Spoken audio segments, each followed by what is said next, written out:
बिहार के चर्चित छात्र जीवन के नेता, अनेकों बार गरीब किसानों, मजदूरों, महिलाओं के अत्याचार के खिलाफ लड़ने वाले, जेल में जाने वाले आरा सांसद कामरेड सुदामा प्रसाद को आमंत्रित करते हैं। कामरेड सुदामा प्रसाद को लाल सलाम। कामरेड सुदामा प्रसाद को लाल सलाम। इनकलाब जिंदाबाद, भाजपा माले जिंदाबाद।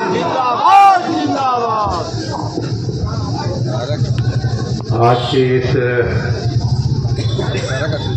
ऐतिहासिक सभा जो केसठ की ऐतिहासिक धरती पर हो रही है की अध्यक्षता कर रहे कॉमरेड ललन जी, यात्रा की अगुवाई करने वाले जिनके नेतृत्व में हम लोग निकले हैं कॉमरेड अरुण सिंह जी जो काराकाट के विधायक हैं और पार्टी के सेंट्रल कमेटी के मेंबर हैं, कॉमरेड श्री पर्सन मुसहर जी जो यहाँ मौजूद हैं, साथी मास्टर साहब मोहन यादव जी, अंतु शाह जी, जिला सचिव कॉमरेड नवीन जी और यात्रा में जितने शामिल हैं यहाँ जितने सब साथी हैं। सबसे पहले शहीद कॉमरेड राजेंद्र यादव, कॉमरेड जौहर दत्त, इस इलाके के शहीद नेता कॉमरेड यूथ साहतू को अपनी श्रद्धांजलि देते हुए आप लोगों को जय भीम लाल सलाम बोलता हूँ। साथियों, बहुत देर से ये कार्यक्रम चल रहा है, तो हमारी ये यात्रा क्यों निकली है साथियों ने बताया। मैं सिर्फ एक ही बात कहूँगा और वो बात ये कि इस यात्रा का मकसद यह भी है कि जो लोग हिंदू मुसलमान की राजनीति कर रहे हैं, जो गाय गेरू हिंदुस्तान पाकिस्तान मंदिर मस्जिद की राजनीति कर रहे हैं और इस राजनीति के जरिए देश की जो गंगा जामुनी तहजीब है उसको ख़त्म कर रहे हैं, उन तमाम लोगों से सावधान रहना है। और 2025 के चुनाव में आपको अपने जीवन में अपने बच्चों के भविष्य के लिए बदलाव को समर्थन देना है। हम खास करके व्यवसायियों से कहेंगे कि भारतीय जनता पार्टी व्यवसायियों का वोट लेती है। वो तो समझते हैं कि भाई ये तो हमारा परंपरागत वोट है, ये लोग जाएंगे कहाँ, बन का गिदड़ जाएगा किधर, ये वोट हमारा है। हम कुछ करें या नहीं करें, डबल इंजन की सरकार चल रही है और हम लोग देख रहे हैं कि व्यवसायियों की न सिर्फ बिहार में बल्कि पूरे देश में दुर्दशा है। बिहार में सुशासन का राज चल रहा है, लेकिन हम लोग देख रहे हैं कि रोज दिन व्यवसायियों की हत्या हो रही है। अभी नौगछिया में किराना दुकानदार विनय गुप्ता की गोली मार करके हत्या कर दी अपराधियों ने।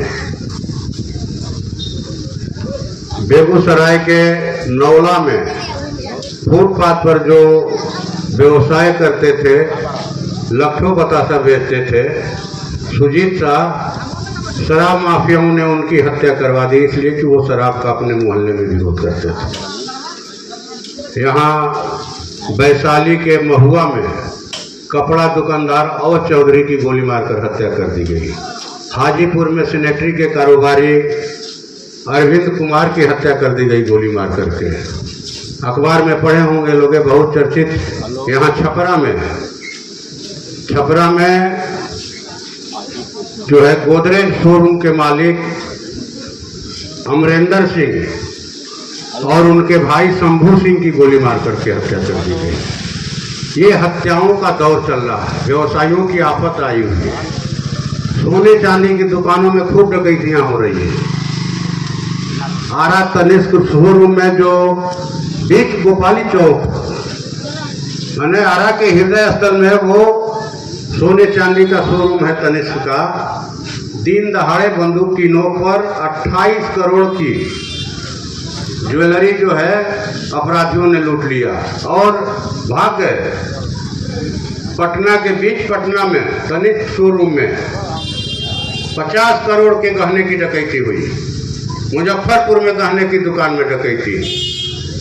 तो एक तरफ तो हत्या और डकैती, दूसरी तरफ हम लोग देख रहे हैं कि खुदरा व्यवसाय जो है, क्या फुटपाथी दुकानदार, क्या छोटे मझोले व्यवसायी और क्या होलसेल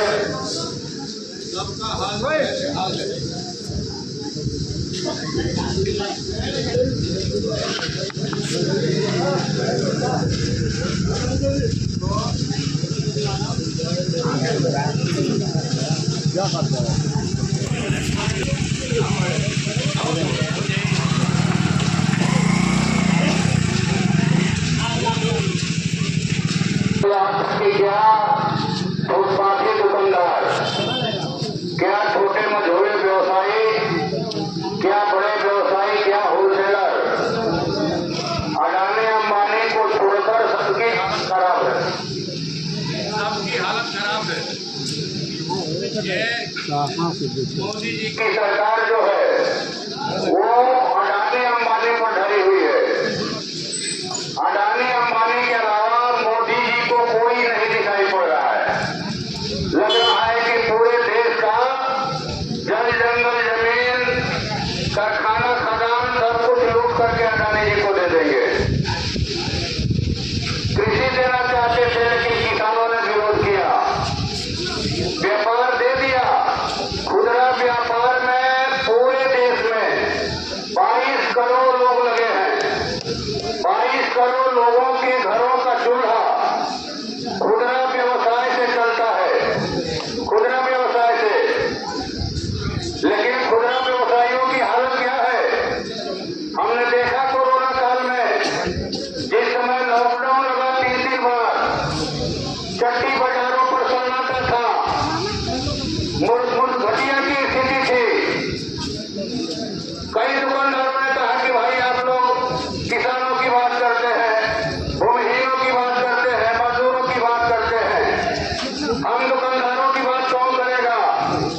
हमारी दुकानें बंद हैं और हम लोग बीवी का गहना बंधी न करके कर्जा लेकर के किसी तरह से परिवार को हिला रहे हैं। कोरोना काल का स्थिति याद कीजिए। नोटबंदी के